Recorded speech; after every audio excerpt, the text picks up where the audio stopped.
So here's a little Arizona history, aka mind candy. I have no idea how true any of this is. Presented strictly for entertainment. Here we go.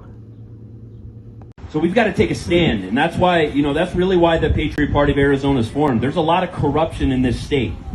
The parties are working together. I usually give about a 30-minute overview of the corruption of the state, how it was formed, and why we're dealing with it today. I'm going to give the real short of it. We're a mob state.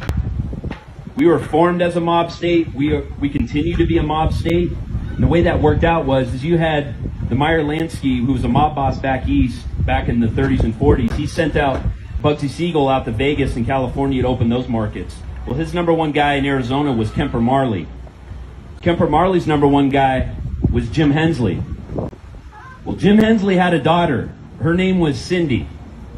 Well, Cindy married a guy named John, and that's John McCain. So John McCain has been an heir to the Hensley Brewing fortune, which is the largest Budweiser distributorship. You're drinking a Bud right there. So that comes from Hensley Brewing. That's the McCain machine.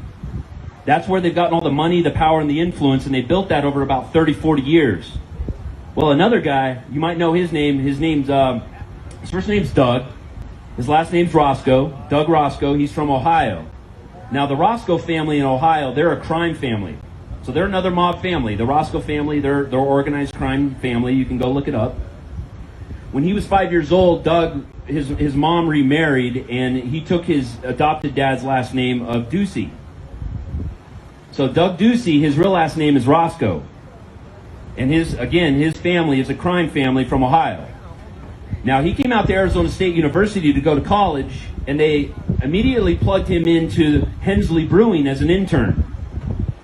So they started grooming Doug Roscoe, or Doug Ducey, while he was in college, up through that McCain machine. They gave him his private industry experience, pat his resume. He was CEO of Cold Stone Creamery, big ice cream company. And then they installed him as our state treasurer for 8 years, and then eventually as our governor. So when this whole thing kicked off, we found that there were some connections here in Arizona that were very disturbing. Back in 1999, former CIA director George Tenet formed a private venture capital firm called In-Q-Tel. What they do is they invest in technology that would be advantageous for the deep state. Well, George Tenet appointed a man by the name of Michael Crow as chairman of the board of In-Q-Tel back in 1999. 3 years later, that same Michael Crow, in 2002, was appointed president of Arizona State University. He's still president of Arizona State University to this day, and he's still chairman of the board of In-Q-Tel. So we've had a CIA asset running our largest state university for roughly the last 20 years.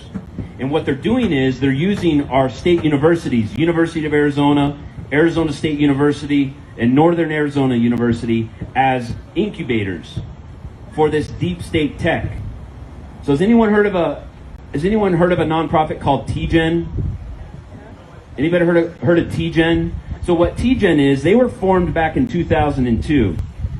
Our former governor, Jane Hull, in May of 2002, she signed the legislation which is now ARS 36-787.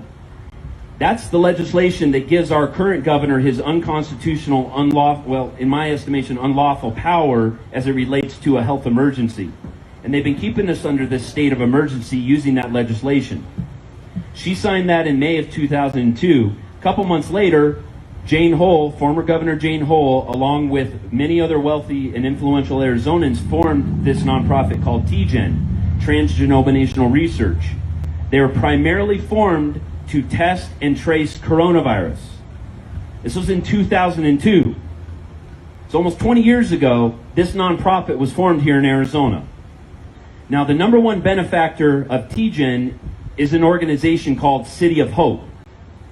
The number one benefactor of City of Hope is the Bill and Melinda Gates Foundation. So you've got a direct line coming down from Bill and Melinda Gates Foundation down into TGen here in Arizona. Well, guess what? Each university has a TGen lab on its campus. So they're using it as an incubator, a testing grounds. Guess who's on the board of TGen currently? Doug Roscoe, Doug Ducey. So he's on the board of TGen. So all that federal money that's been coming into our state has been funneling through TGen along with many other organizations that the deep state controls.